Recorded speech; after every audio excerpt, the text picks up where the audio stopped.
welcome back to Discussions for Transformation, a channel that we sit, we discuss, we help each other on raising our children in a way that God would want us to raise our children. It's a channel that we inspire, we motivate, we encourage the youth to live a life that is self-sufficient.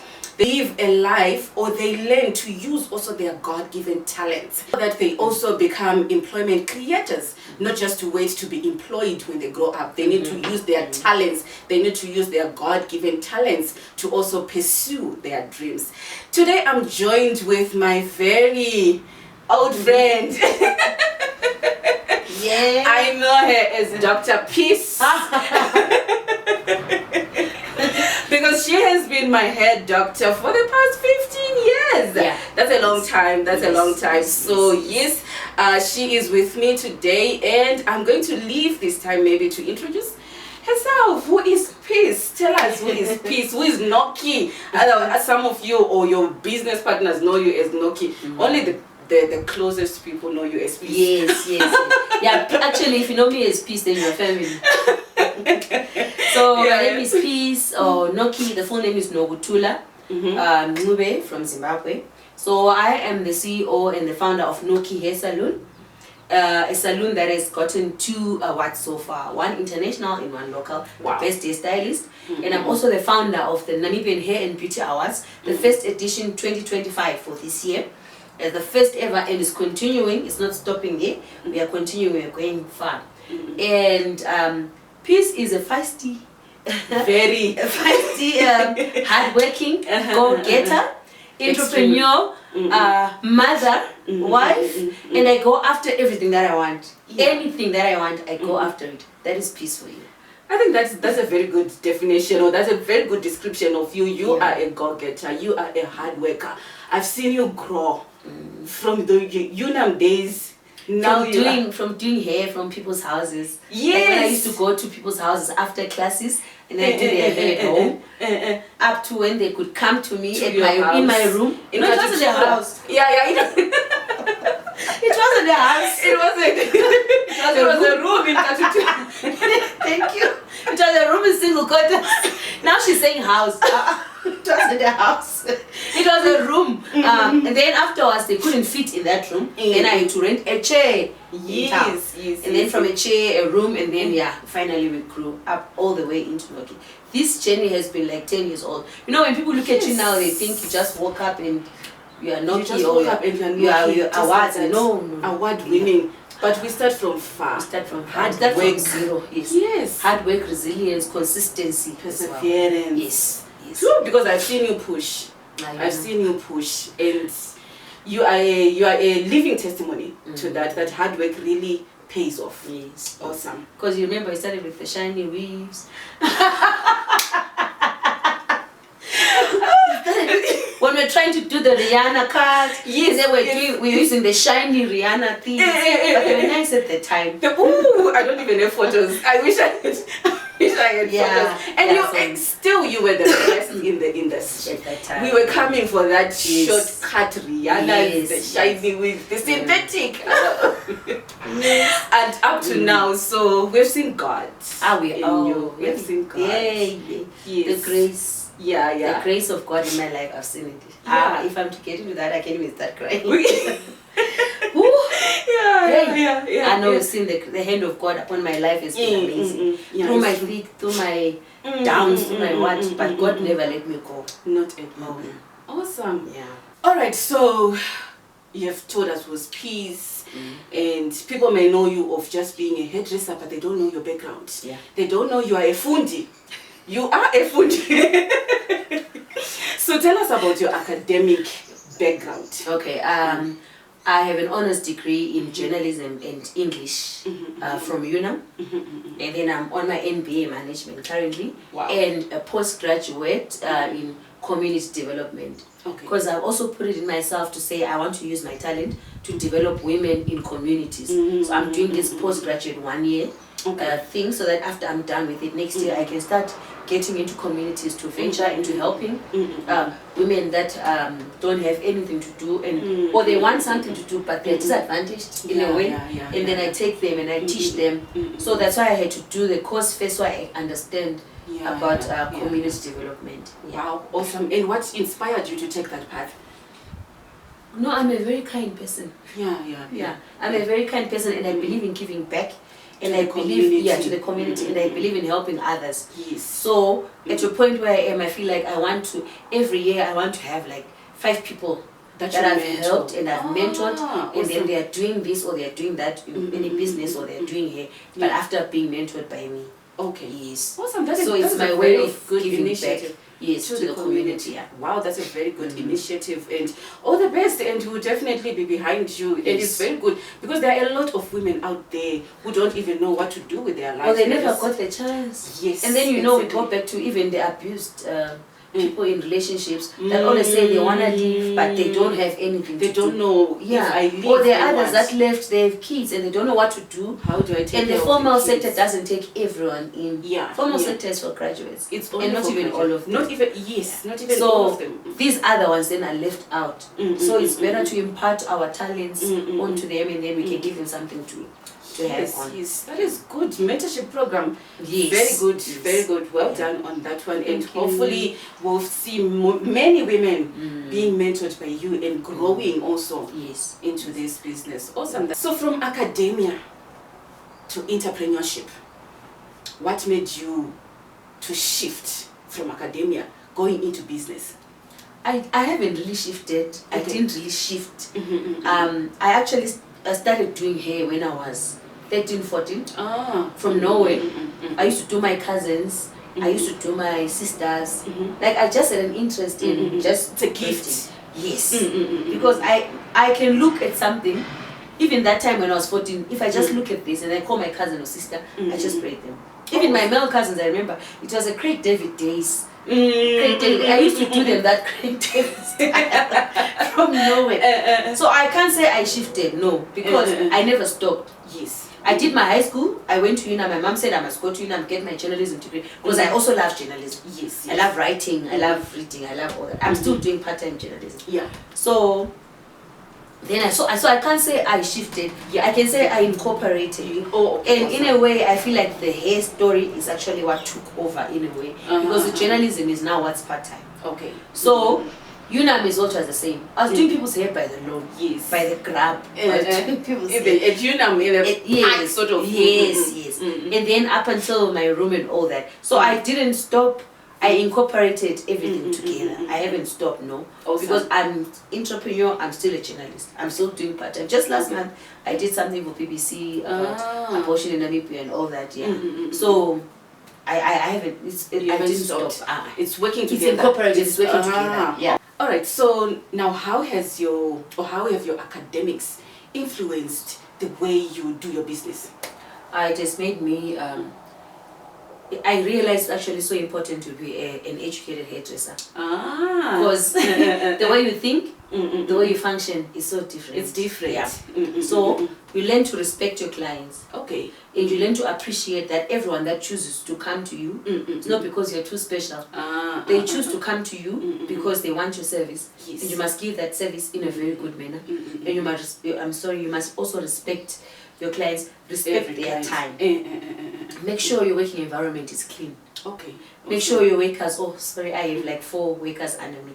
Make sure everyone is in uniform. Okay. Everyone is in clean. If a person comes at 10, can their hair be done at 10? Can the water be warm if it's cold? You know? And can we not speak any...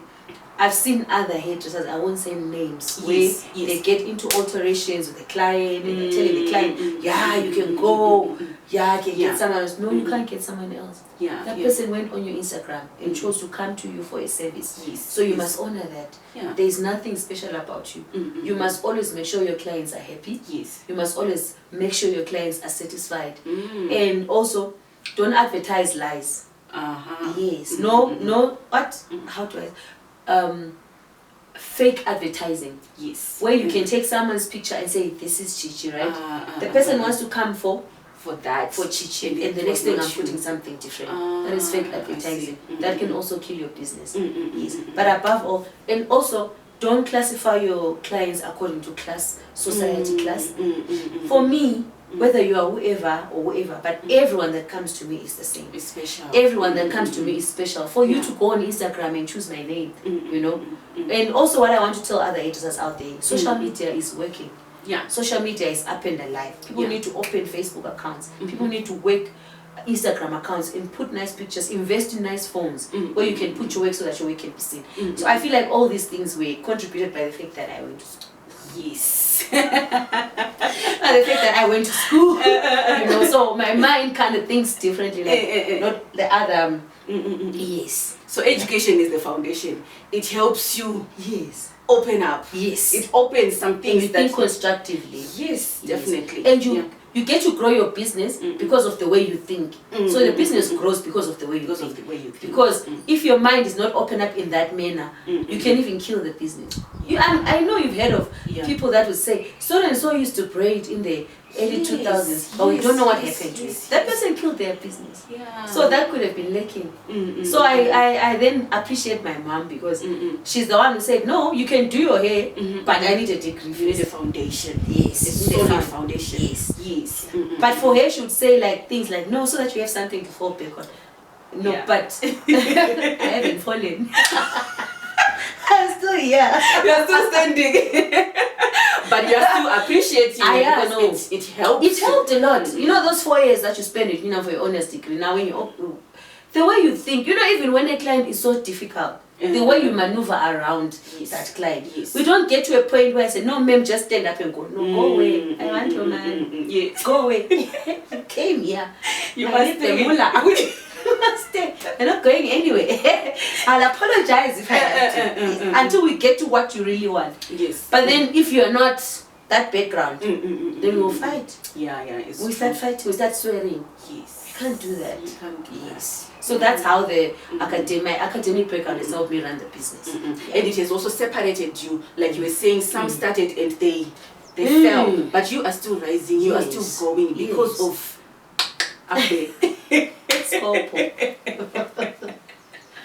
Awesome. So you're not only a businesswoman, you are a mother to 4 handsome, intelligent. Why are you giving me three, sorry. Why are you giving me one? I think we need one more. You one extra. No, there are 3. Mr. Bebe, we need one more. I have prophesied. I'm not taking your prophets. I'm not agreeing to the prophets. She can add one on her own. There, on the other. She actually needs one. Yes, you do. Okay, we're not talking about that. Because now it's you. So, you are a mother to 3 handsome, intelligent boys. They're handsome. My boys are handsome. My goodness.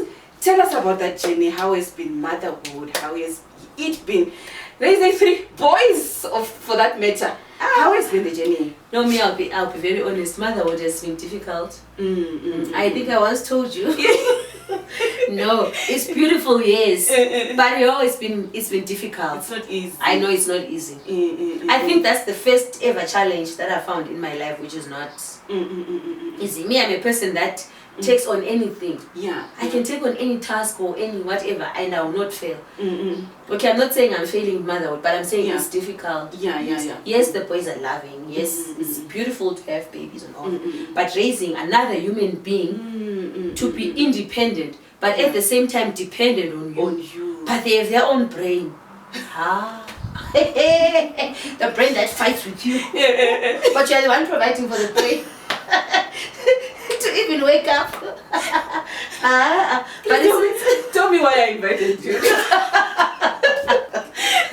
They are special beings. So they have so much energy. And the energy is even from when they are babies. Like if it's a boy, when you're changing the diapers, even when they are small, they are just kicking you like this. 5 months, they are just, so they have so much, and that energy doesn't go. That energy keeps on coming. Yeah, so imagine mine are 3. So you have 3 little giants at home that have got so much energy. Yeah. And okay, they eat a lot as well, and then they are destructive. They destroy anything that comes their way. So for me, like one incident where I really almost had a breakdown. I came back from home. They had broken the TV. So they said that the cartoon was being naughty inside the TV. So they had to beat up the cartoon. So they broke the TV. Like there was a black thing. After telling me that, they're asking me, when are you buying another one? Because we need to watch Cocomelon tomorrow. And then a passage in the house. They would draw from here to there with crayons like this. And the wall is white.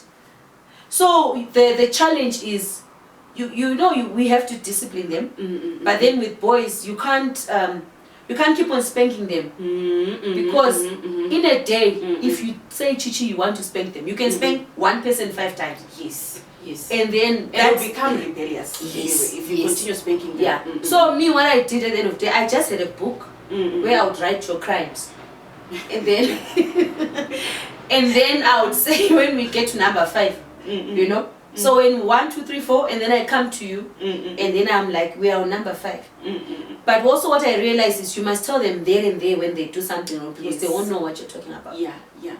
So the crime, before you write it down, you must say that you did this. But now this was first, second. This other small one is not yet on that level of understanding why even writing. He follows everything that everyone does. So this guy's just influence. But we're managing. Yeah. And also now I want to thank my mom and my mother-in-law, because they've sort of taken over now, so it's a bit better for me. So again, it brings us to the reason for this family structures podcast, to say it takes a village. Yes. You cannot do it by yourself. And mostly family structures. We need supportive family structures. And people must understand that sometimes mommy needs a break. Exactly. It's not all about you.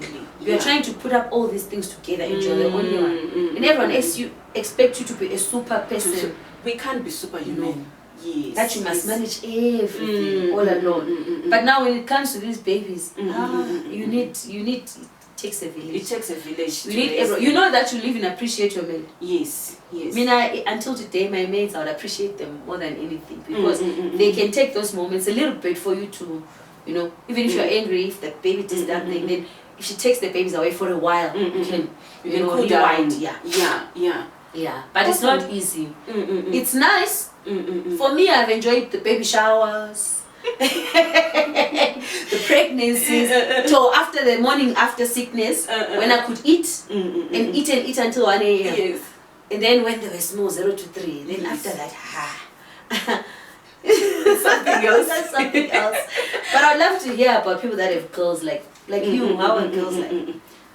It's also a challenging journey on its own, because there are 2 different humans. These ones, they also have their different challenges as well as but I think the girls are more subtle in how they do their things. They are not really out there, but in that subtleness they'll be cooking stones.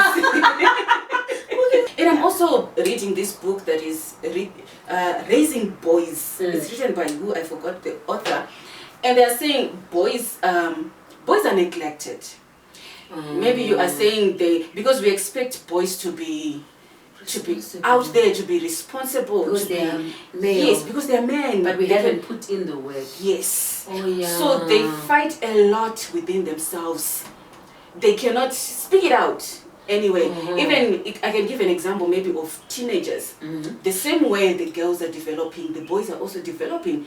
But we are quick to run to the girls to say, oh, it's puberty. Because we're afraid that someone will get them pregnant. Yes. But we're forgetting that the boys are also going through puberty as well. They have challenges, and there are things that are happening in their body that they don't even understand as well. They need men to support them. They need a family. They need a village. They need the same input. Yes, the same input we are giving to girls. They also need it. But now we go more to the girls, and we forgot that these ones are also going through. No, you know what? You're very right. Because you know what? When I noticed that, when someone is about to get married, I notice the difference in the way we treat men and right? Women, all of us aunties or sisters must come and sit with her and tell her what to do in the marriage, how she must respect, how she must whatever. What do the boys do? They throw a what? A bachelor party. They get him girls. They're getting girls to come and finish off for the last time. But we're not giving him the same. Now when he goes home, he doesn't know what to do. Doesn't know what to do as a husband. But the woman has been told, no, you must cook, love your mother-in-law, do this, your husband, this is. But these are the people going on in the same day. But just the day before, we're not giving them the same. You're very same right. treatment. The same advice. So, yes. I think we should also maybe focus on the boys. Yeah. And also maybe the same treatment we are giving to the girls. It should also the input and the advice. Yeah. Yeah.